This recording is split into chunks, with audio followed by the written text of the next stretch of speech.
And they said, golly, this is a light crowd, so you got to start with some political humor. So I was sort of stumped, you know, what kind of political humor. I started thinking about the various things that I could say that I found humorous, but now with YouTube, I really can't say them in front of a crowd. Mayor White, you're running for the Senate seat. What do you think is going to be the next step in this? I mean, the predictions are that there's going to be a special. How does that affect the strategy for you? Well, my strategy is just to communicate with Texans who I am and what I've done. Texans want somebody who's had a record of achievement, who's competent, and who represents their values, and I do. And what are you thinking of the field so far? Because there's obviously there's Democrats in there. The Republicans are starting to regard this as a major seat for them to have to fight and fight hard. What's your feeling for the field at the moment?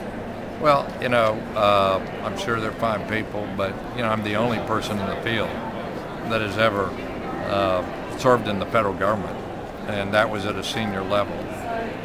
I'm one of the few that's built businesses, including businesses from scratch. I'm the only person who's actually run an organization the size of a big city.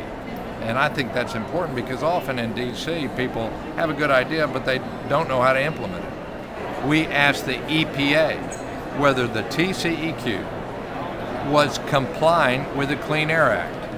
And last week, actually it's earlier this week, the EPA took the position that the city of Houston had taken, that Texas state rules do not comply with the Clean Air Act. Let me give you an example why.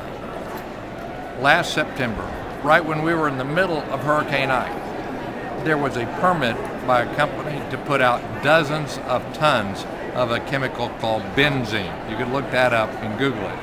It's one of the worst carcinogenic substances there is when it's released into the atmosphere and taken into the lungs. We're talking about dozens of tons of this. The TCQ gave us weeks to reply to something that the company had been preparing for a long time. And we scrambled, and for the first time, you saw somebody come in and objecting to that permit with scientific evidence. And we asked for a hearing on that permit by TCQ. Now, here it is, September, a year later. The TCEQ has not acted on our objections, and the way the rules are set up, the old company can continue to pollute under the expired permit until the agency takes action. We're talking about putting cancer-causing substances in the air. That's just not right. Maybe let's try a little political humor. Yeah. Governor Perry appoints people to boards of regents of universities without taking into account campaign contributions.